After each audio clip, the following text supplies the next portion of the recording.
and we're going to talk about the Bitcoin halving. Then the halving is happening in April, and the design is to start cutting the Bitcoin in half, and for the miners, it will help increase the value of Bitcoin. So that's what our goal is, to increase the value of Bitcoin. Quisiera que cuando llueva, en vez de agua cayera perico. Si las viejas realmente fueran buenas, Dios tuviera una, güey. Te lo juro, cabrón. Otra. Y no nada más Dios, no paramos en Dios, porque Satanás tampoco tiene, güey. No, se lo juro de verdad. Oh, sí está fuerte, ahí o sí sea, está fuerte. Ni arriba ni abajo, güey. No, está cabrón. Ellos allá no son pendejos, nada más se divierten con nosotros. Oye. I'm afraid of you because you give a really dumb answer. Let's see. What should I ask? I should have something really Magic Conch, is E-Hex dead? Okay, let's do it. Let's do it. I don't want to do it. Magic Conch, is E-Hex dead?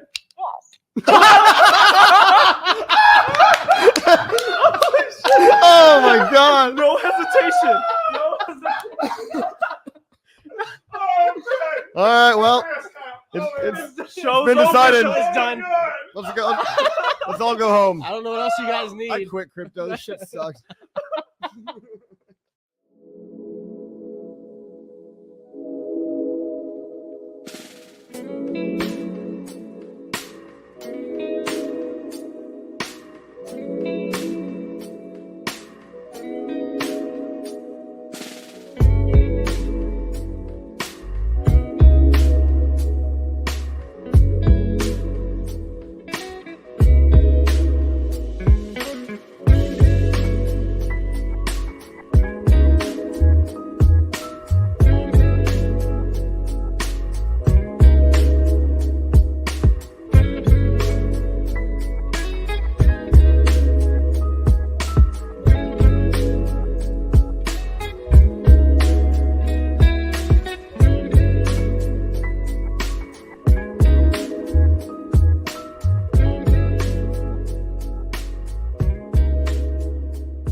Don't gamble. Oh yeah, don't gamble money that you can. Man. I mean, unless it's a lock.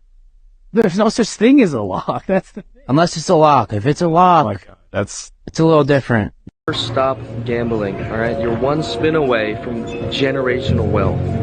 Your daughter's college tuition is one spin away. Put your life savings on black. Remember that. Just go to Vegas, and if you lose, just keep getting loans. Remember this. Just keep spinning, keep gambling, keep gambling. You can't lose. You literally can't lose. You can only quit. Nobody knows about that fucking degenerate life when you're fucking down 40,000 and you battle the fuck back. You say, you know what? I'm a fucking strong, independent man. And you're not gonna tell me I should go to bed. I'm gonna battle the fuck back. And I'm gonna fucking get my money back. And guess what? I got my motherfucking money back. That's right. We're gonna sit here talking all night and we're gonna go fucking gamble. Let's fucking go.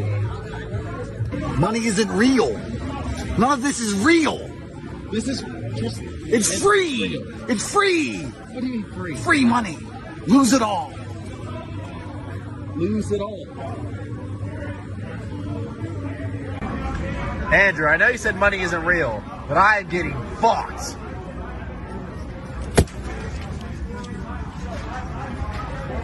You wake up when the alarm goes off. You go to your job. Sorry. Money when you buy. You don't make money when you sell. Every time the world goes tits up and everything goes fucked up, I smile, because days like today are days I've made money. I'm actually cash poor. First time in my life I'm poor. I have like 100 grand for the weekend. That's it. But it's fine, because I know in the future, Jah blessed me, and I might buy another 812 super fast. Anyway, point is, if you're watching this and you have any kind of money, don't be a bitch. Scared money doesn't make money. Invest it. The word of the day is cash. Every day, cream. Cash rules everything around me. I'm flexing. It's Friday in the Lambo. About to go spend $1,000 on dinner. Spend $20,000 in the club. Fuck 3 bitches, and I'll wake up tomorrow richer than I woke up today.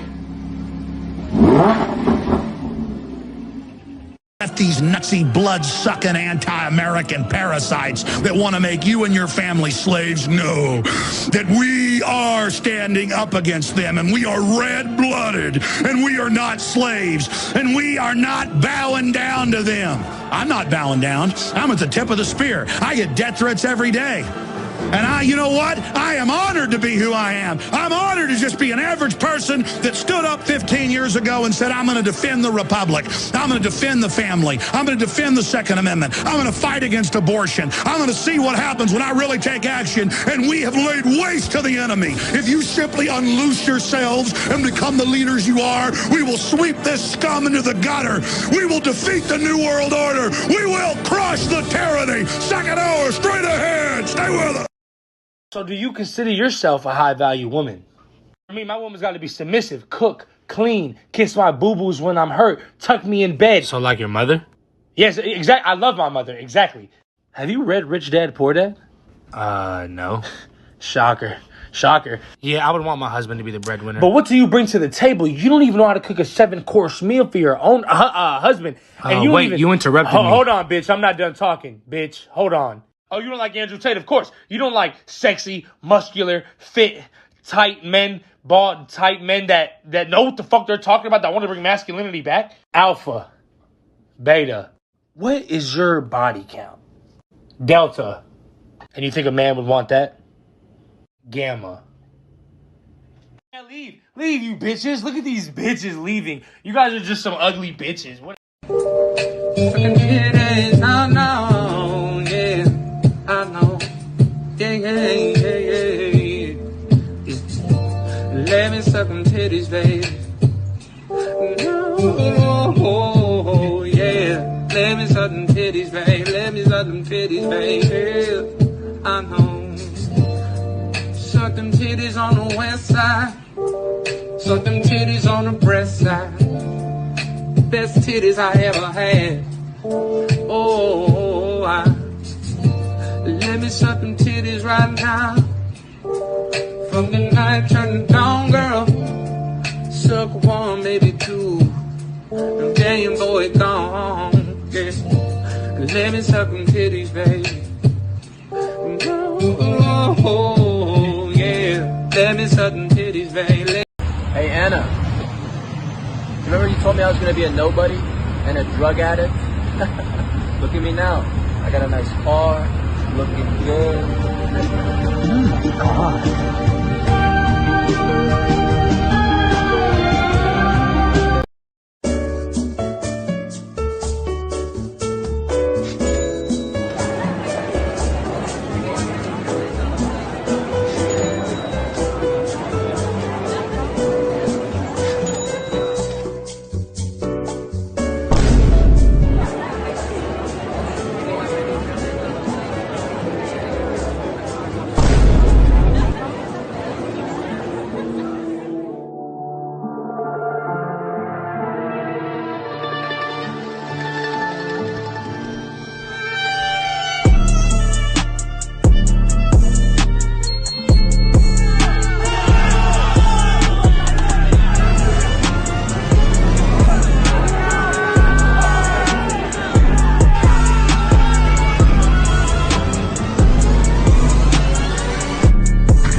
My favorite type of weed was cocaine. Punky, on me, funky, monkey, punky, pump it, price, jump it, hop in a new whip, paid for by Punky. I'm just too lit, Somebody say something. A monkey that look like a frog, price look just like a dog's. Full of some chads and gods, fudders is mad I bought. Word to your mothers, this monkey is doing a lot. Take out a hammer, I'm whacking a fudder, just cleaning the face. Jumping on Twitter, take over the space. Punky is pumping, increasing the pace. A monkey that look like a frog, pay for my flight to Prague. Touchdown, Punky Lamborghini rental in the garage. She's at my Punky, we had a menage. No, she not Nikki, cause I'm too picky. That's why my portfolio as long as a blog. All about Punky and why that shit rocks. Punky take over the block, watch. Punky, on me, funky, monkey, punky, pump it, price, jump it, hop in the new whip, paid for by Punky. I'm just too lit. Somebody say something. Punky, on me, funky, monkey, punky. But when you go all in on something, I would say that does take conviction. Now, your conviction might be How many coming from chairs are you first sitting on principles. right now? One. Are you all in on the chair? The point really is you put on one pair of glasses, you've got one pair of AirPods right now. You're looking at me through one screen. You're using one microphone. That's a one microphone. Like, you trust it? Is that conviction? Seems kind of scary. Why don't you diversify? Why don't you use 10 microphones? The point really is things in your life. Do you drive in 10 cars at the same time or one car at one time? Do you drive down one street? Aren't you afraid that you're driving down one street? Do you take a different way? You know? So my point really is, if you're you get on one airplane, are you convicted? You put your entire family on the one airplane, aren't you afraid? There is no second asset. Well, Bitcoin is the best crypto asset. Okay. What's the second best? There is no second best. There's no second best crypto asset. There's a crypto asset. It's called Bitcoin, right? Right? There's no second best. Okay. But take all your money, buy Bitcoin, then take all your time, figure out how to borrow more money to buy more Bitcoin, then take all your time and figure out what you can sell to buy Bitcoin. And if you absolutely love the thing that you don't want to sell it, go mortgage your house and buy Bitcoin with it. And if you've got a business that you love because your family works for the business, it's in your family for 37 years, and you can't bear to sell it, mortgage it, finance it, and convert the proceeds into the hardest money on earth.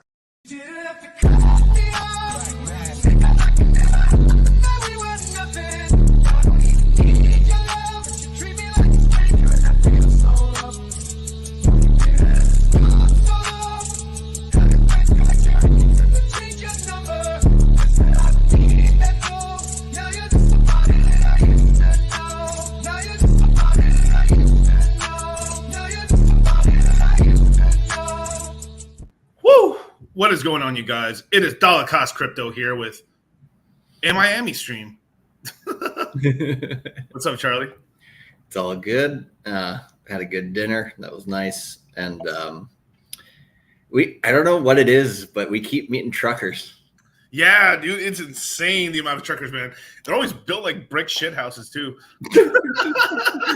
But yeah, I mean, it's cool to see, like, you know, what one of the guys yesterday was mentioning. He was a trucker, right? And he was like, there's two types of truckers: the lazy bastards, you know, who just get fat as they like drive down the road or whatever, and then the ones who are like really on the ball and just like trying to learn new things all the time and always listen to new streams and different stuff like that. So it's kind of cool, you know, to see like all those people just like, you know, really getting in on crypto now. So I don't know. It's like one of those things, you know, like the Canadian truckers thing back in, what was that, 2021 or 2020?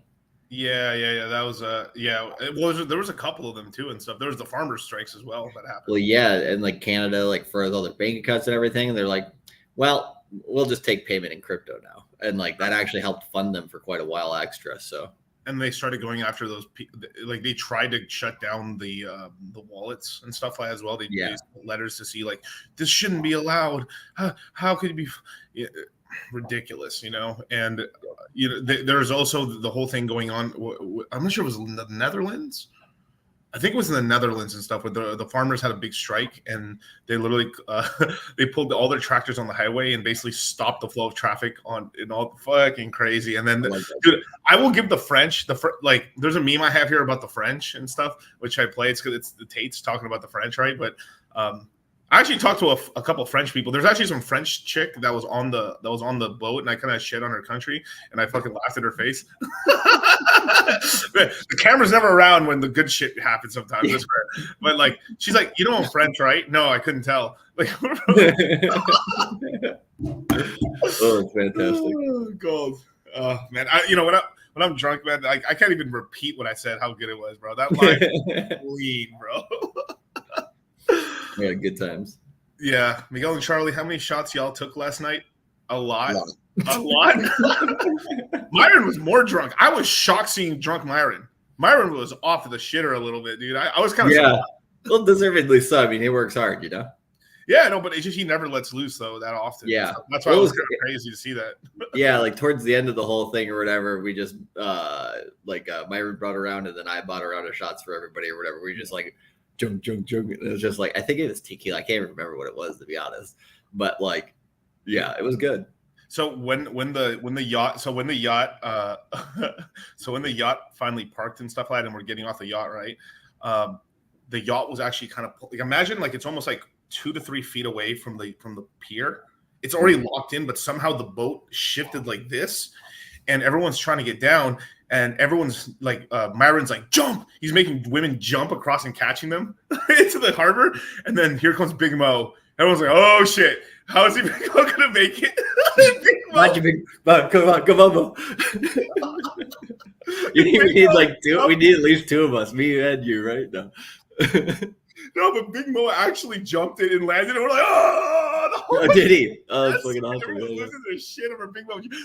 He fucking like Jordan jumped it like this. Shut up, Big Mo. Oh my god. Big Mo's like one of the best guys on Fresh and Fit. I love him. Yeah. For some reason, I mean, I guess I understand why. I mean, for a boat captain and stuff like that, but you're only like, I guess they put a maximum amount of people you could have on the boat, basically. Yeah, well, I think it's like, we were kind of joking about it when we were standing on the dock. We were like, what if this thing like pulls a Titanic on us and like makes the news? Like, it's YouTube streamer with 1.5 million subs sinks yacht in Miami Harbor. Could you imagine the shit of like everyone, like, and they were making jokes at the boat sinking, and then Myron's like kicking bitches off, like he's like there was like when we were getting on or whatever, there was a group that was standing like kind of at the dock waiting to see if like there would be enough room or whatever, and they were kind of pissed. Like, there was, I think one of them said like, yeah, we got this message saying like, hey, do you want to come on this party or whatever, and now we're getting kicked off, or they said something like that. They're just so pissed. It's hilarious. No, definitely. But so we were like saying, like, how many Frank Castles do we have to do to save the boat from sinking? Imagine someone got it on video. Myron literally throwing bitches off the boat. We're sinking. Just throw flotation devices. Yeah. Oh my god, dude. Yeah, and then fucking shout out to Icy. Icy was, I haven't seen Icy that drunk ever, but she was gone, dude. Yeah, everybody was, man. Like, we are all having a good time and everything, but yeah, it was cool like meeting everybody too. Like, I think there's a lot more people that are from the Fresh and Fit audience that watch our stuff than I guess we realize sometimes. Yeah, I will say, it really is and stuff. I totally didn't think, I thought it was gonna be just on Rumble. I guess part of it got put on YouTube, and I think there's a part of it going on. I think the whole thing's on YouTube, isn't it? Is the whole thing on YouTube? I only saw like the tail end of it and stuff like that. But I think they were streaming the whole time. Yeah. Oh, really? Oh, okay, cool, dude. Yeah. Because I had no fucking phone connection out there for some reason. My phone was not working. Okay, yeah, I don't remember if mine was or not, but like, yeah, that's good. Yeah, I don't remember even how far we went out there. I wasn't. Yeah. So shout out to Hex Toys for the 500 euro super chat. Sheesh, man, that's not Don DeMarco for you, man. I gotta hit you with these. Didn't have to cut me off. Think I could never have something that we were nothing. I don't even need your love. You treat me like a stranger, and I feel so loved. No, you didn't have to stoop so low. Have your friends collect your records and then change your number. I guess that I don't need that though. Now you're just somebody that I used to know. Now you're just somebody that I used to know. Now you're just somebody that I used to know. Shout out Hex Toys, fucking gifts, all kinds of stuff he makes and stuff. So he's a Hex Cool, dude. Yeah, I mean, pretty. I think he has it on Mintra and stuff like that. Yeah, shout out Hex Toys. When are you coming out with class rings, or when are you coming out with some rings? I want some pulse chain kind of. I want some like I'm like not go chrome hearts or something, but something like that, man. You might actually. I mean, you could even jack chrome hearts and then make like some pulse chain versions of it, dude. I think it'd sell really well. I'm really sad I never got a collectible action figure made of me. It's pretty, we had a Richard Hart. I think we had a couple other Hexagons and stuff, but not I. So I'm big mad. Gotta rectify that. My community will surely buy the action figure. I'll buy the action figure. Yeah, right. We get like a whole cast of characters or whatever from the Moon Gang and just like get all their action figures like put behind us on stream or something. Oh, dude, that'd be fucking sick, dude. But hey, thank you so much, X Toys. I really appreciate it. Yeah, definitely check out his collection, man. I think it's on Mintra, so go check. Shout out to Gerardo, man. Yeah.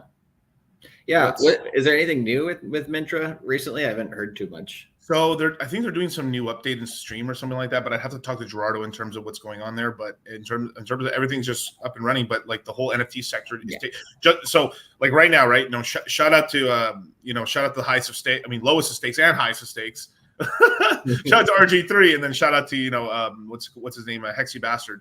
But with this 9-inch exchange, right? It is meme based. Well, it just so happened that this cycle ended up. What happened? It was a meme based cycle. Yeah, so like there's a lot of memes right now that are like that one with the MPC meme or whatever. That one basically is collectible both in token or NFT form. So I don't know. I think that's kind of cool, like merging the two. Right. You gotta lean into memes, Like I think that's one way to get NFTs going. But I haven't heard too much about NFTs on Solana yet either, actually. Of anything really going on too much over there. I'm sure there is a little bit, but there's a little bit. It's just the NFT sector's dead. It's like I think I said this before. I kind of looked at it what happened because obviously NFTs were created in 2017-16 cycle, but it was like kitties, rocks, and what's that one called? Kira cards. Oh, the Kiro cards, the Ether rocks. The crypto kitties, and it's kind of funny that the crypto kitties kind of did the worst, actually. Yeah, and they were the most popular during the cycle, right? And we had the punks come out, but the punks never even trust me, we were back there. Punks were not famous at all. Ether rocks was the only one besides crypto kitties I heard about. Kiro cards, I was like, what's Kiro card? I didn't even know that existed. Yeah, no, Well, I think what basically the artsy fartsy people did was like, hey, let's go back and just look at like what were the earliest NFT projects on Ethereum, and if there are any decent, projects, then we'll just basically be like, hey, these were the first ones, so they're worth more, and then people bought that shit up. Yeah, and so from there, right? Well, I guess we could say the gestation or the seeds of NFTs were created in that cycle. So the real NFT cycle that we had was 2021, the 2021 cycle, right? And we had the birth of fucking everything. I mean, anime pictures to like, I literally made Ethereums on thick Pikachus. Yeah. There was this whole collect. This is how stupid it was. We should have known. I actually back when Richard would actually DM people back. Yeah, right. I DM'd Richard about this fucking Pokemon collection. He laughed about it, and he's like, "Yo, bro, should sell." Solid advice. That's pretty good. But I kept rebuying and selling. I kept buying thick Pikachu. It's basically Pikachu with huge butt cheeks. Super stupid. I know. I don't need you guys lecturing me on this shit. But some rube bought it from me for Ethereum. So I think Justin Bieber is still down like 98% on his what were those, the Bored Ape Yacht Clubs or something. Yeah, let me see if I can find Thick Pikachu, bro. It's ridiculous. Oh my god. Yeah, I remember these. These are hilarious. Yeah, let me horrible. So I bought and resold this 2 times. This one right here.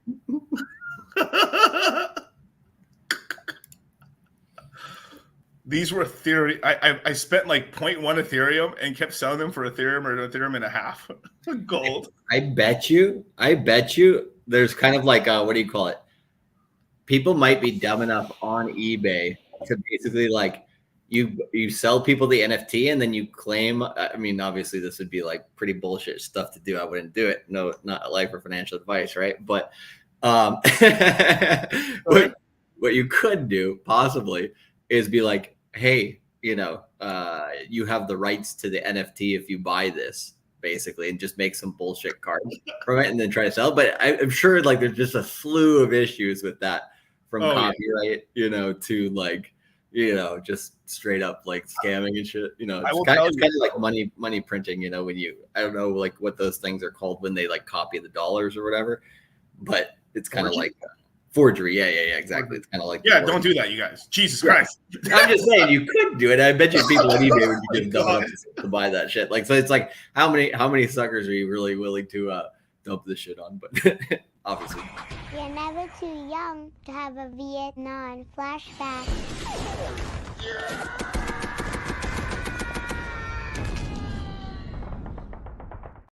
All this NFT talk is giving me fucking flashbacks right now, Charlie. I think we need to chill, bro. As it should. Oh my god! But so if I remember correctly, little rope here. This is memory. You got to understand. I'm like 96 years old in like crypto terms. Like I'm pretty ancient in the crypto space. So is Charlie. We're two old men here. We're Warren Buffett and Munger up here. Okay. But if I remember correctly, back in my 40s or 50s. Last week, right?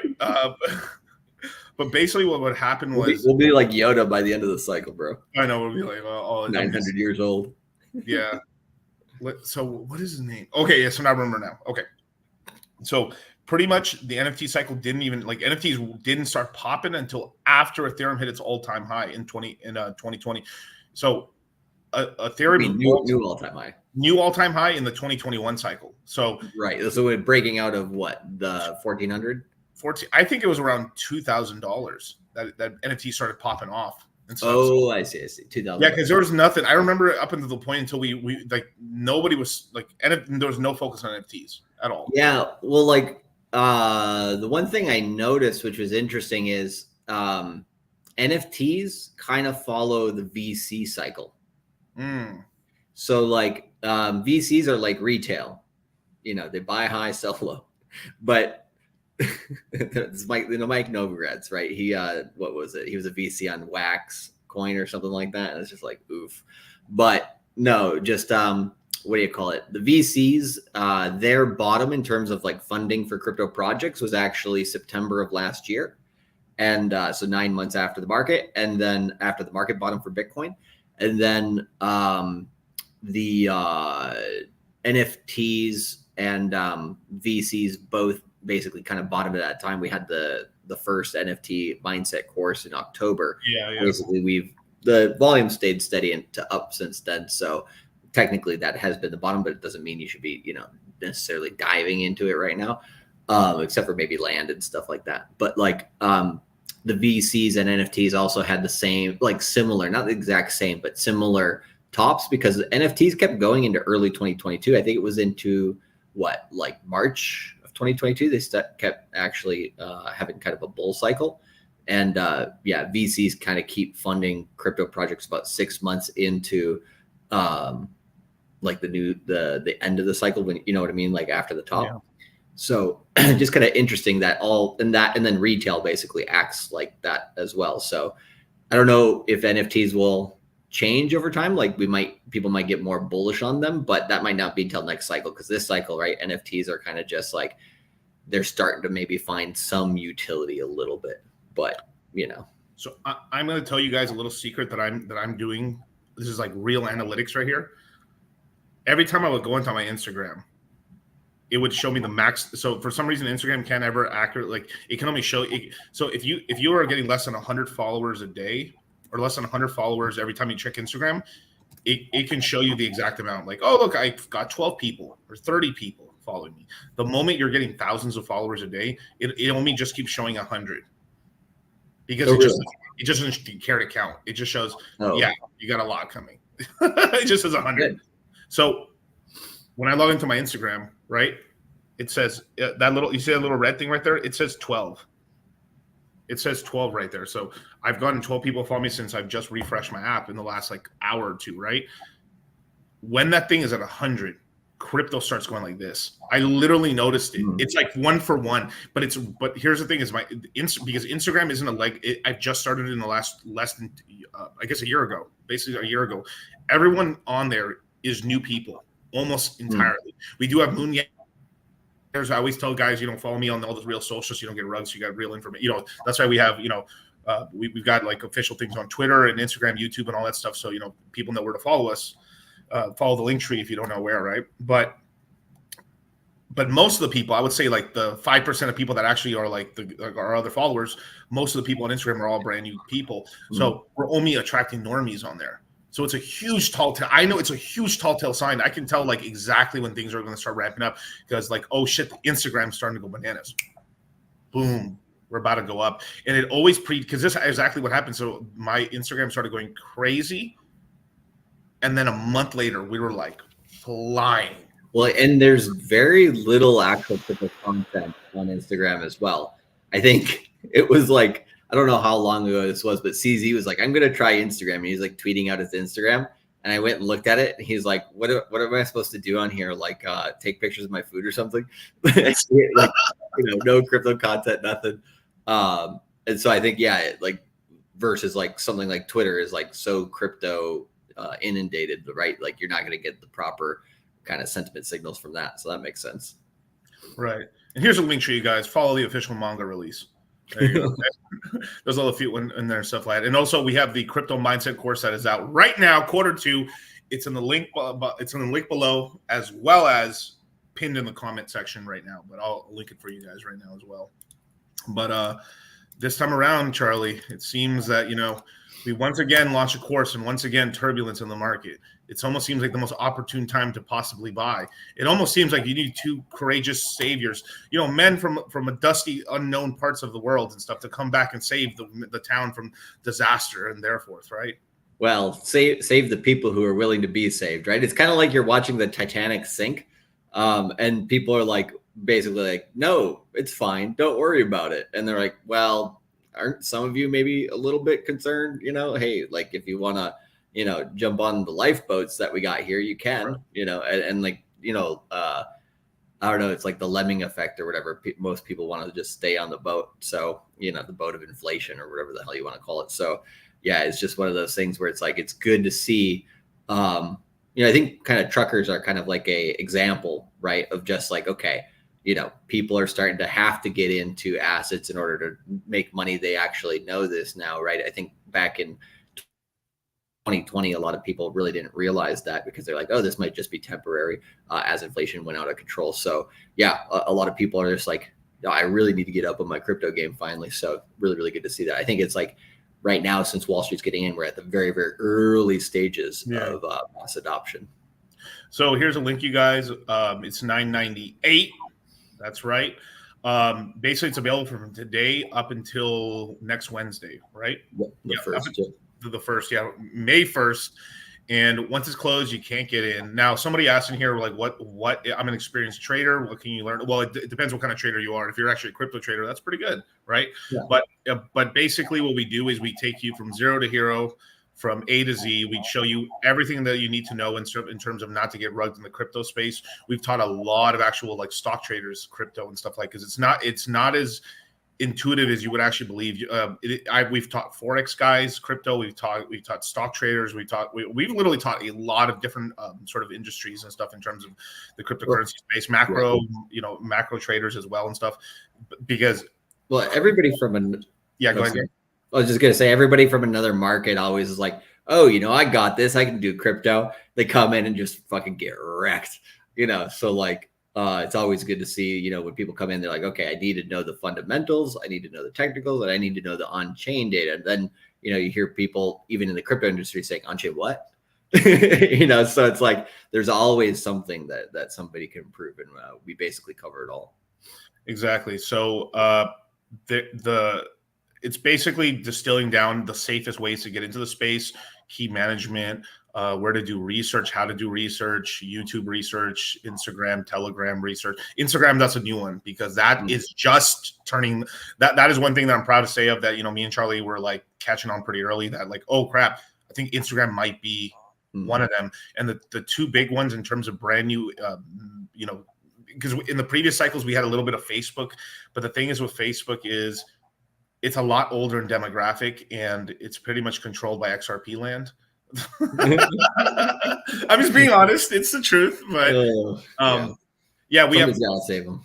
Yeah, we do have coin, not exactly coin calls, more like coins we think that are a good buy and it will do very well in the future, but not like, hey, if you buy it here and sell it here, no, that's but we do. We get pretty specific on it, right? Like when we're doing the 50 coin list webinar, it's usually actually over 2 webinars, right? Because we explain to you fundamentally what each of the top 50 coins are, kind of like a little history behind them, kind of give you, the too long to read summary of each one. And then we also go into price points that are good to buy, because what are we doing in the market right now? We're mainly buying, right? You're not looking to sell within, the next 3 months. Basically, you're looking to accumulate within the next month and a half, right? Let it kind of do its thing after that. For another month and a half, then from month 3 from here, which should be July, August, somewhere in there.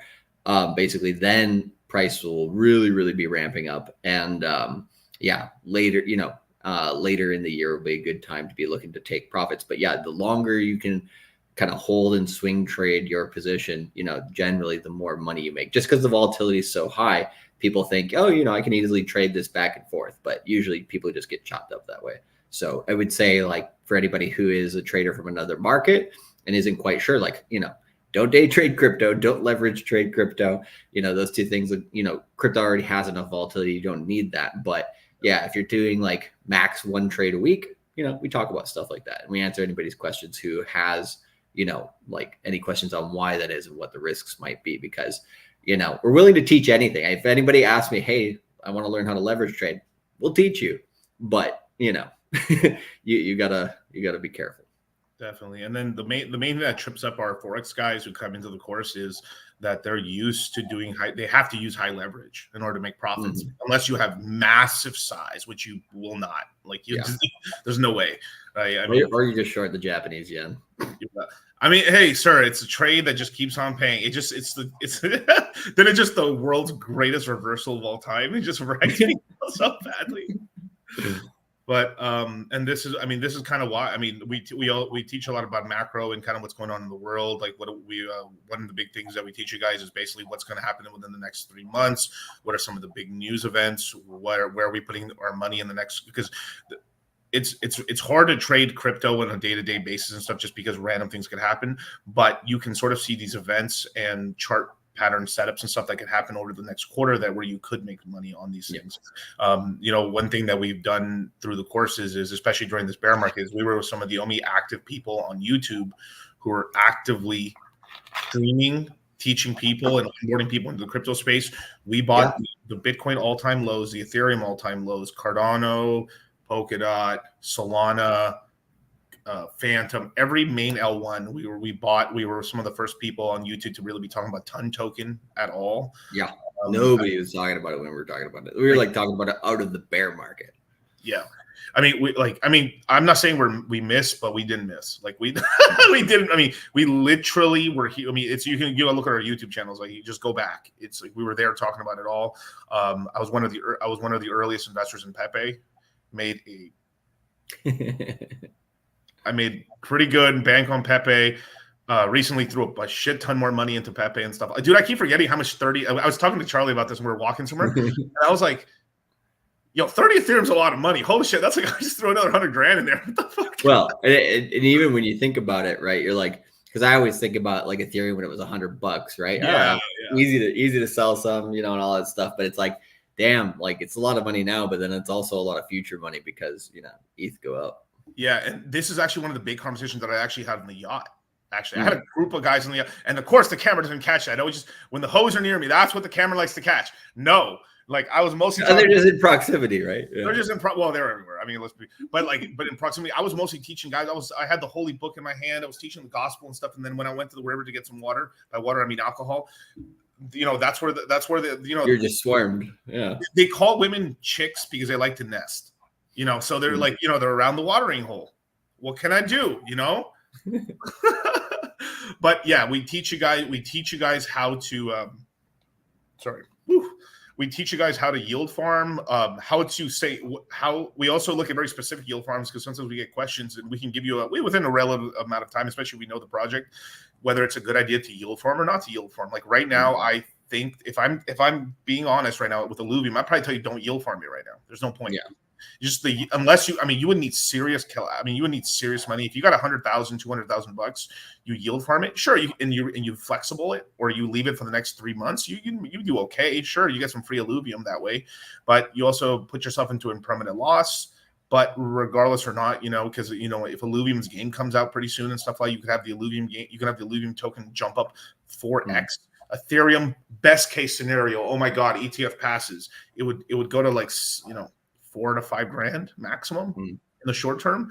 You would end up having more Ethereum, but you lost out on a bunch of more money if you were just holding on to the alluvium itself and stuff like that. But for some people that's actually okay because a lot of people have trouble taking profits as well too. True. So, but yeah, no, you want to when we know there's a move coming, you want to maximize the move for sure in a responsible way. But what do you think the price of Ethereum will be when Bitcoin hits 100,000? Because the reason why I'm thinking about that is because when you're saying like alluvium, I think alluvium is going to go towards, on average $500 or so in the next, 6 months. But Ethereum and Bitcoin will hit 100K. But I think Ethereum could hit a bunch of different numbers. Yeah. So let's just say, okay, got it.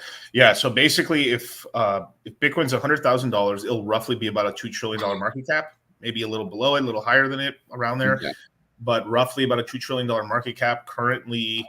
That's an interesting alignment right there. Yeah. Yeah. I mean, it's because it used to, I still remember the date. So a couple of years ago, right. When I was in my 50s, a $1 trillion market cap Bitcoin was $55,000 Bitcoin. Now, because there's been more coins over the years and stuff like that, that's lowered down closer to like 52,000. Right.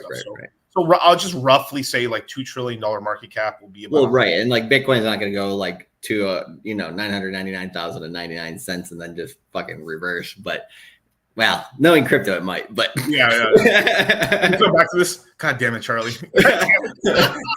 Never gonna happen, guys. Never gonna happen. Don't worry about it. Right. So once the Ethereum ETF passes, so this is typically what happened in the last cycle as well. Is that 2017 cycle was Ethereum when it was first created. It was Ethereum's first cycle, legitimately. So its second cycle was the 2021 cycle. So during that cycle, what happened was Bitcoin was much stronger for a good portion of the market and stuff. And then once the bull market started, Ethereum caught up and started outpacing Bitcoin, which that's what's. So right now we're completely doing everything almost exactly the same again. That's what's happening right now. And Bitcoin barely broke its all-time high. So of course Ethereum, that doesn't. Not Ethereum though. Dude, the maxis. I remember. I'm not gonna call it out exactly, but I just remember somebody from the very, very first crypto mindset course. It was around because I remember what was it? It was like December of 2020, when we were going into the second crypto mindset course. Ethereum was maybe about like $600 or something like that. And one of the guys in the course was like, well, you told us to buy ETH. When the hell is ETH gonna, outpace the market? When's ETH gonna pump? And I'm just like, you really didn't understand what we were teaching then, did you? Right? But like, or they just, I don't think that particular person wasn't quite really listening. We had like 3 quarters of that. Our first 3 courses, we had our guys kind of sitting back in the chair like this. Like if I'm being honest, it's like. Yeah, when's Ethereum gonna pump? Well, except for a couple of the coins that there's a pretty good amount of coins. I mean, there was Kasama, there was Celsius, there's a few others that we recommended in that very first crypto mindset course, which just fucking killed it, But yeah, for stuff like Ethereum, it was like took a while for it to percolate and then pop off. But yeah, it was around when Bitcoin got to like $27,000. The last all-time high was 20,000, right? So when it got you know, a good chunk higher than that, that's when Ethereum was like, okay, hold my beer. Yeah. We talked about Hex back in the day. That one shocked a lot of people and stuff like that. Yeah. Back in the Shocked day. me. That was pretty surprising and stuff. Yeah.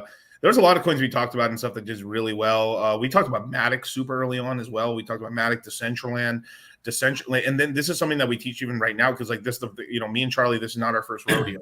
As a matter of fact, this is rodeo number 3. Really? The best one. The best one, right? Oh my God, Dom. So basically, there's really good coins that take longer to pump. They're like Cardano's a perfect example. It just didn't do shit for a long time, and then once it had the best move. It had the best move, and when it started moving, it was incredible. But here's one thing: it's slowly. You sometimes have coins that they're just not exciting, but when you look on the chart over a long period of time, they're going up. They're getting left behind, but not that behind. Right. And then one moment, fucking candles. You can say Decentraland, Sandbox, a lot of games in the GameFi sector. Oh my Galo, that one. Oh my God, that one left us in the dust. I think it's gonna do it again. I mean, here Galo between 4 to 5 cents is a fucking beautiful price to buy it at, especially when it returns back to 25 cents. I think on the next move, and then by the time Bitcoin's 100K, is probably maybe around 70 cents or something like that. So, yeah, that's actually a nice laggard because it's also nice because then when the retail market really does start coming back to the market, they're like, what's still cheap? What's still cheap? What hasn't hit new all-time highs or barely has hit new all-time highs, right? They start buying coins like that and like coins they can understand it when game flies out. Everybody's like, oh shit, I can understand that. So yeah, I think Galo's really, really primed now that especially Charles Hodgkinson's launching his game on it. And this is one, and another thing we teach in the course is something I teach. It's called, and Charlie teaches, the five points or the box, basically, which is just a macro way of how to look at a coin from a bird's eye view, and fundamental things that work in the crypto space. Now, it may sound really stupid. No, watch this. This is how crazy it is. I swear, man, we're like Nostradamus right here. Watch this. What we're saying right now is now people are now saying this on Bloomberg TV, or they're starting to talk about this because they're saying some of the best performing stocks are all with charismatic leaders now. Oh, I shit you not. That's what's happening. Were you watching it the other day? You just caught somebody saying that, or what? Yeah, I caught. There was articles about it now. You can look it up now. Okay. It's a whole trend now. It's not even a trend. It's been happening forever. People have never realized it. Oh, Steve Jobs. Like, it's a whole thing with like Steve Jobs. You've had the whole thing Berkshire Hathaway. It's because a lot of people are blindly following because it's a part of its track record. But there's companies where like even with that scam company, the scam, that lady and stuff, the Thurman company and stuff, where like they take blood samples. She was like a big fraud or whatever. I forgot her name. Oh, I don't know. Yeah. Well, anyway, she was like this lady who pretended to have a deep voice, where the turtleneck looked like Steve Jobs. Oh, Elizabeth Theranos. Yeah, whatever her name is. Elizabeth Holmes from Theranos, the company. Yeah, from Theranos, right? So, with her, right? Finally, the media had a woman to put up and stuff, and she was like super smart, or apparently, right? And then she played into. Well, she's smart enough for the con. That's for right, for the con, right? But people feel like, oh my god, a woman, and charismatic is based on a grade, right? Like crypto games. Like if we're playing a game of jump the stick's on the floor. Yeah, easy. If the rock jumps, oh my God, the second coming of Christ. Like, and this is the things that it's because we've been around a lot. Like one of the best things that me and Charlie teach in the course is the vernacular and the culture of crypto, how it is. We teach you guys how to do research on not just YouTube, Twitter, and all that stuff, but Twitter. Like like someone mentioned it earlier. Like a lot of the crypto alpha is on Twitter, Medium, and on Discords, right? We teach you how to do research on all of that. But we also teach you the big part is the culture, because understanding the culture actually gets you acclimated to the thing, and you end up finding who's actually shit versus actually good. Yeah, because there was a guy the other day, I forget, is like some investor, Wall Street type of guy or whatever. He was like, meme coins are hurting the crypto market. People aren't going to take it seriously, all this stuff. And then I saw a really smart tweet on that today. Somebody was like saying like, so you're saying the market's wrong.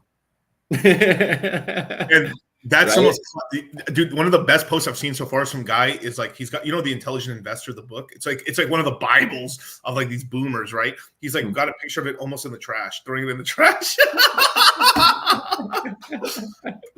Let me show you. This is legitimately what's making them sick. What the fuck are you wearing, bro? Yeah, man, got into crypto windfall, bitch. A couple of these altcoins in the portfolio went through the roof. And them NFTs I copped, yeah, up like 100x. Whoa. Thought my MetaMask wallet was gonna blow the server. IYKYK. If you know, you know. That's all I'm saying. Shit. It all tanked, bro. Some whales must have swam through. Rug pull on the NFTs. Market's on a downswing. ETH's dropping like a landslide. I'm hurting, baby. Bro, that was 2 seconds ago. You don't understand the game. It's brutal. You think you can Venmo me like $5, man? I'll get you back, I promise. Yeah, chill, man. I got you. Jeez. That go through? Yep. Took those $5, threw it down on a meme coin, a little gaming token I heard about on Reddit. Just did my research. Do your own research. It's not a big deal, so back to the moon. Hodl on this one all day. Oh, boy. You think you can Venmo me another 5 spot? You know what that reminds me of too? Like just with sports gambling becoming more and more prevalent now. It's one of these things where it's like, do people really know they could make more money coming into the crypto game than, doing the sports gambling game? But, they just understand, they watch more sports than crypto, of course. So, right. But that is the classic thing, is you have to concentrate on what you actually know a little bit right now. This is what we do is so well, is that I've yet to meet a guy from a different industry that didn't benefit from understanding the crypto industry, because it's a power. Like the more, like it's learning crypto. Not, like fuck from making money. Just screw all that. Just understanding crypto and understanding the whole culture of crypto is a way to making yourself a lot more valuable in the marketplace. Because at some point, and this is the classic thing, is like eventually they're gonna let me put my tinfoil hat on. At some point, we're gonna put everything on the blockchain, bro. Everything. I'm talking about like we're gonna put teachers on the blockchain. We're gonna put NFTs on the blockchain. We're gonna put suitcases on the blockchain. At some point, we're gonna have some version of like colognes on the blockchain. One day I'm gonna unionize every dentist and make a coin where like all dentistry will be paid with cryptocurrency. You just don't understand the future, Charlie. Fiat's dying. The banks are over. The era of the shitcoiner is here, Charlie. When are you going to understand? Thank you, Roger. Thank you. Bitches on the block. Well, that's That's actually one of the funniest things I saw of last cycle. There was literally, this happened in Las Vegas. I didn't know this, but there's a really famous picture of this. There was a whole crypto event that happened at a strip club. They did, and they put So they put QR codes on chicks' butt cheeks. And they literally had apps so people could scan it and pay them in Bitcoin or Ethereum. Smart, bro. Hilarious. Can you imagine sitting there trying to get a lap dance and you're waiting 10 minutes for the block to finalize on Bitcoin? That's what I was trying to wait. I bet you anything Bitcoiners started transferring their Bitcoin into Ethereum so they could wait 13 seconds to get it. The thing that also reminds me of, those guys who basically get their seed phrases tattooed on them and shit. Like, bro, what if they just like lose the wallet? They're just like, I can't even access it anymore. They're just like, lol. Oh my god, wait. This reminds me of that. Remember, there's a married couple that he put half his seed phrases on his wedding ring, the other half on his wife's. I do remember this. Yeah. It's just like, oh my god, somebody's finger's gonna get cut off in the middle of the night. No. Yeah, wait. Let me see crypto. I'm gonna find crypto strippers QR code. Let's see what I find. Bet you I can find it. My guess is it was in Dallas, Texas. I'm just randomly guessing. Yeah. Oh my god, I found it. No way. This is the picture. Oh, Lord Christ. Here it is right here. Nice. Las Vegas, huh? It was at the Crazy Horse. Yeah. Well, yeah. And that was the most, I couldn't show the other pictures because, YouTube. But they had QR codes right there. She has it on the side of her leg right there. And oh my God. And actually, that makes sense. Of course, you wouldn't have it in the butt cheeks. Of course. What the hell was I? You see? I'm just not a strip club owner, you guys. I'm just not built for it.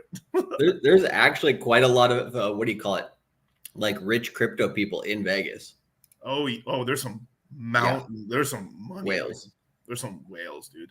I'm not well, one of the whales we met out there was some of the big. So there's a huge company out in Las Vegas that installs for nation states their entire Bitcoin mining apparatuses and stuff like that. Yeah. Our first event we ever did was the guy was at the mansion and stuff. The guy who owned the mansion was the guy who installed all the Bitcoin miners. Isn't it funny?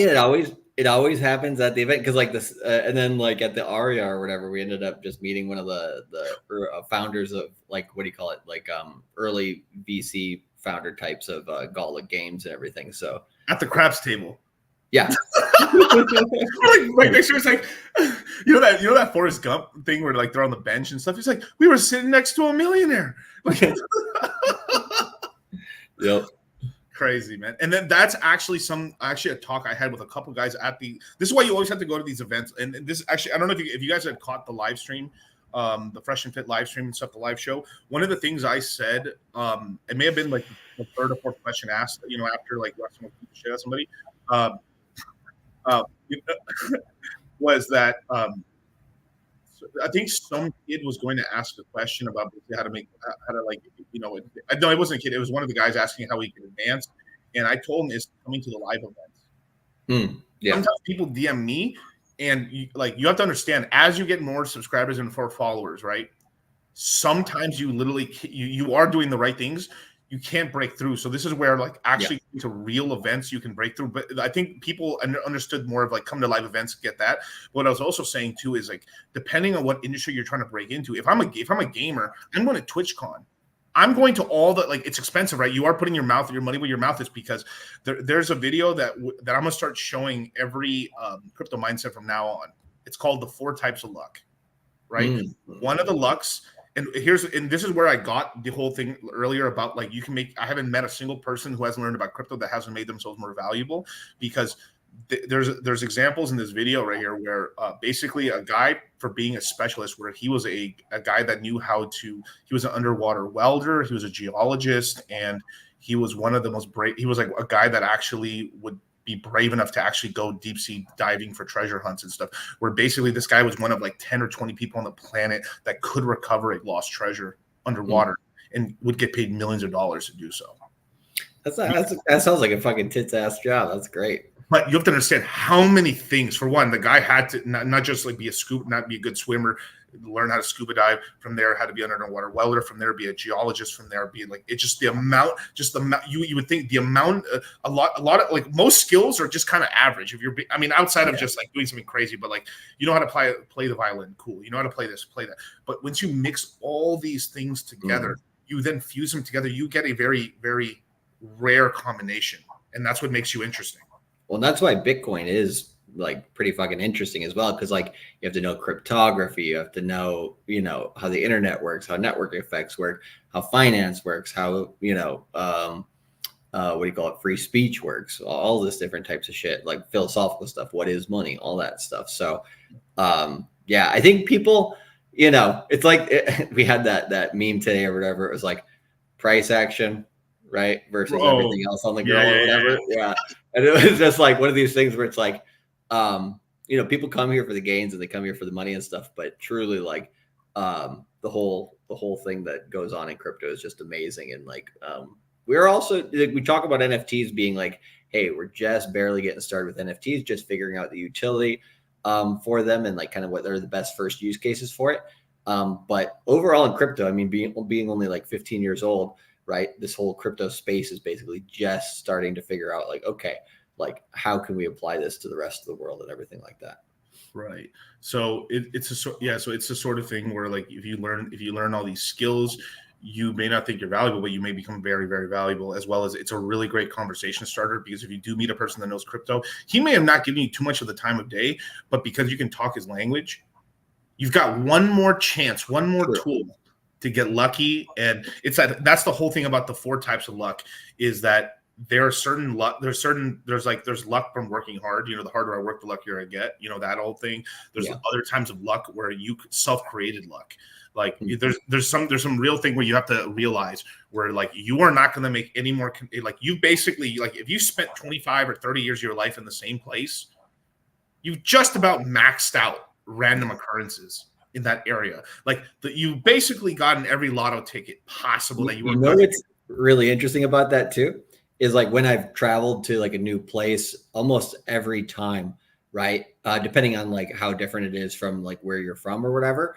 There's a certain amount of time for each place that it takes before like you've pretty much just, saturated the random occurrences. I think like when you move to a new international country, for example, it's like the first year, the coolest shit happens. The most, the randomest shit happens. And you're just like, wow, this is amazing, right? Second year, it's still pretty good. Third year, it's like, okay, it starts to slow down. Fourth year, habits form and basically, routines form and everything like that. And everything becomes kind of normal again, right? And so, yeah, like as long as you kind of, I got to keep it moving, right? You also keep the random occurrences moving. So it's kind of like playing a game of pinball, it's like just get yourself fucking out there, Oh my fucking God. Someone made a video about us on Twitter. Oh, nice. No, I see, dude. Somebody like added us on Twitter. It was like just like there's a few of the things from the event last night. They're just kind of going viral. It's hilarious. I'm actually gonna play it. Holy fuck, it's fun. Wow, man, this is hilarious. Shout out to Draken. I guess so. Oh no, this okay, different video than I was expecting. Oh my God, this is great. What the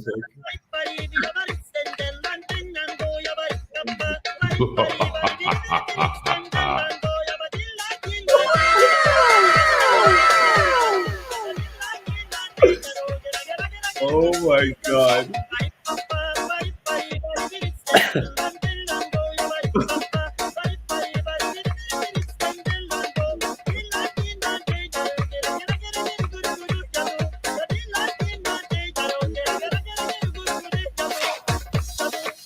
What's pinball? What the fuck? I think it's totally over. Yeah, shout out to. I thought it was gonna be a Wes Watson thing. That's hilarious. That's hilarious, dude. Yeah, I like people's creativity. Definitely, no, that's really fun. I'm just like shocked. I wasn't planning on looking for that, and I just found it. Perfect. But let's get into some of the super chats and stuff real quick. But yeah, we're definitely gonna do a part of a webinar on the 4 types of luck and stuff, and just ways that is a really great way to think of it. Kind of reminds me of like the billionaire mindset one that we did, because like sometimes when we do like, well, and like return on flex with Fresh and from Fresh and Fit and everything, but like whenever we do those like kind of philosophical, like how does it affect your like mindset, your thinking, that kind of thing. I don't know. I always think those ones are sometimes the most interesting webinars, and they're kind of like evergreen or timeless kind of information too. Right. Cool. So we got to sit down. Or you can just not pay attention to any of it and it all goes to zero. Don't worry about it. And I can give you the old zero meme. Let's see what I got. Oh, there we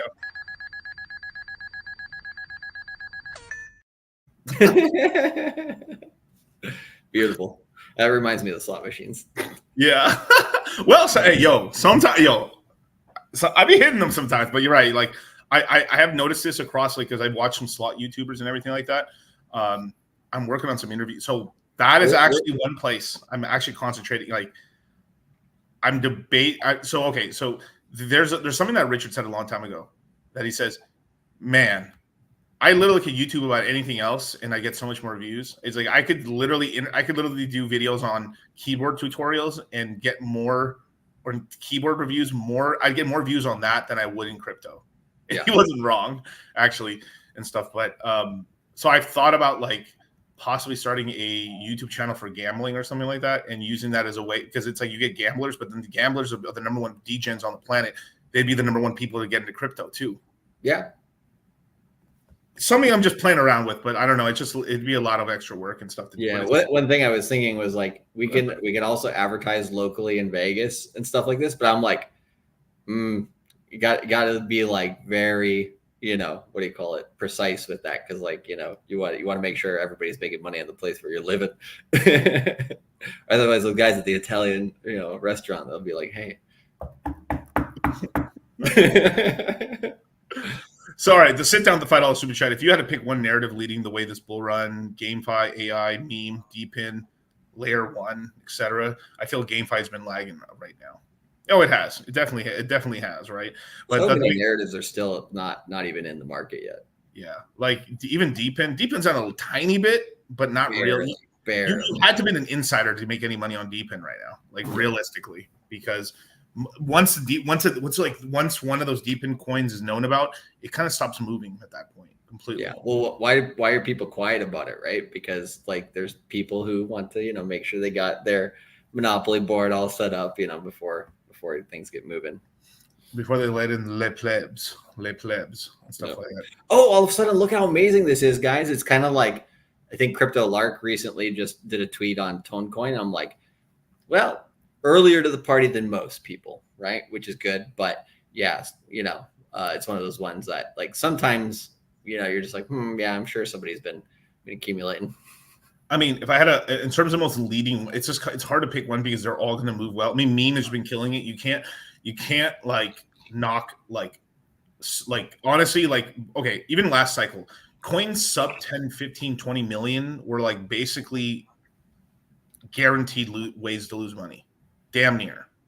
And now you just basically jump into any coin sub $1 million and you should make a little bit of money and sell and get out. And so it's so stupid, but that's what it is. And the thing is when coins are that young, there's no way to do research. By any way research you have is like someone told you about it, or it's your friend's coin. It's like there's no research. You're just basically aping into everything, basically. Like that's kind of the sad part of it. And I will say the one thing that it is doing is because there's so many coins like that it's actually making it harder. It's actually, I would say, any coin that actually can get to hundreds of millions of market cap that are meme coins actually is like, wow, this is a real coin now. Wow, this is going to stick around. Because like there's kind of this like, not the uncanny valley, but kind of like a disbelief. Like there's only a couple meme coins that are at the level of billions. It's really just Floki, Pepe, Shib, and everything. Even Cocky, 200,000, 200 million market cap. It's not even a billion. There's only like the Billy Club for meme coins is rare. If you can get to it, it's insane. It's pretty crazy money and stuff like that. But you can't knock AI. AI is going. It's just they all take their turns. Right now, we're in meme season right now. We still are, but I think we peaked meme season. If I'm being honest already. What do you think, Charlie? Yeah, I think when people basically like get overly fervent on stuff and just like start being like, okay, I'm gonna take all best practices and forget everything that I learned and just throw it all out the window. I'm buying the next fucking meme coin, right? Like when people are like that, then yeah, I do think it's kind of run its course a little bit. And that's what happened when Bitcoin got to 74K. But I do think the memes will run again. I mean, we already have some that are trying to break out and stuff like that. So what do you call it? They just might take a bit more time here. But when I think it's like kind of like the established ones like Pepe, and everything that's already moved, right? Those things will move again, but it'll be harder for newer projects to do anything much more than like pump and dumps and stuff like that. Right. When the season changes a little bit. Effectively, like I like calling like, God damn, I just hate saying that, cocking you. Hey, it's almost as good as dick with butts, right? Yeah, dick with butts and stuff like that, or dick butt and stuff like that. But no, I'm really happy they're doing really well and stuff. I'm really happy with my shit. So sometimes I don't have it we have the word teaching and we're helping people out and stuff like that. So I was like, I'll own the indices, so I'll own BBC and make money on all of it. Yeah, and dude, we looked at it on the show earlier today. And it's like fucking doing amazing. Yeah, I mean, literally BBC and 9 inches like owning the casino. I'm making money on all the meme coins on Pulse Chain. So dick with butt, continue on. Dude, actually, I heard me and Charlie heard some really bad news. Apparently, someone hacked a wallet from one of the Access Alive's guys. Yeah, bro, that looked bad. Yeah. Apparently, the dude has like almost $1 million of coins or something, and Access Alive token took like a fucking shitter a little bit. Hopefully, they can talk to the guy. I mean, it's just tough. It's not as bad as like that was an unintentional thing. Someone got hacked. That's horrible. But hopefully the person will at least take a OTC deal, like take cash and like, hey, just give us the coin. But Yeah. that barely works. I mean, you have to try, but like, Jesus, man. Yeah, the only time it ever works with that type of thing or whatever is when they actually get in legal hot water trouble, right? When somebody's like, we're coming after you, right? When that happens, then that all of a sudden, okay, I'm willing to negotiate. Like, how do I not go to jail, right, for stealing shit, So, but that's usually on like the projects where people are, hacking like, tens of millions of dollars. Yeah. So, all right, thank you, brother. So we got Nunner $5 super chat. Miguel, what do you think about Andrew Wilson and Wes Watson arguing on the show? It was pretty hilarious. Actually, I was laughing. I mean, I was trying not to laugh with a mic here. I was laughing as fuck. Shit was hella funny. I was talking to Wes in the background show and stuff like that. So like, I've known about him for a long time now. Kyle's been following him since like 10,000 Instagram subscribers. Kyle caught on to him really early and stuff. But this was years ago, because like we're talking about 4 years ago plus years ago and stuff. Like we didn't follow him when he was doing the gray picture. He actually was just started doing like the shirtless fucking like interviews like this and stuff in front of a lawn chair or something like that. But but Kyle had talked to Wes a long time ago, and I was talking to him about that and stuff, and it was like, oh shit. So I was back there actually really like talking to him and stuff like that. And he's a good dude. I was busting his balls about the whole Mexican shit he said. Yeah, and he told us like, dog, what's crazy? 6 months after that bullshit, no one can find Diddy. Diddler. No one could find the diddler. And then I did a live, and then me and him are on scooters in Miami. So during that whole fiasco that happened with with Diddy, right? Everyone thought Diddy like flew out of the country and kind of ran from the police and stuff like that. So they thought like, oh shit, he went to an island where they can't extradite him. Damn. No, he was just in Miami chilling with Wes Watson. So apparently, that was pretty funny. But I mean, Andrew Wilson obviously is looking for heat. I mean, the one thing with Andrew Wilson, because I like the guys. Me and Charlie met them and stuff, and it's a good dude and everything like that. But yeah, everybody is pretty cordial backstage and everything. Yeah, so, everyone was really. Cool. Yeah. There's a little bit where for social media people play stuff up like WWE. Hey, this will clip real good. Right. Now, I think even Fresh Fit didn't think Wes was going to go that in the paint. No. You can definitely tell they didn't expect that whatsoever. Dude, I got to give it up to Fresh. There's a question where Fresh says, well, like, some guy was saying, hasn't had a shout out to that guy. He had a service of like helping men find women, basically. Oh, the guy at the very, very end? Yeah, to date and marry and stuff like, find me a chicken ship, just not Chinese, but just shout out to Fresh. That was hella funny. No. But here's the thing with the whole Wes thing. Wes was effectively right on everything he said. It's true, especially the parts where he says, if you got your money right, then you should get your body right. You got this, you don't got this right, you got to get this right. It's true. You got to do everything you can. Now, in terms of going bald, because like the shots that Andrew was taking on Wes about being bald, like, so you can't help that.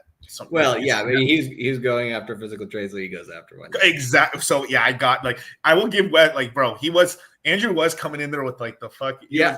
He wasn't backing down, which I like, but yeah.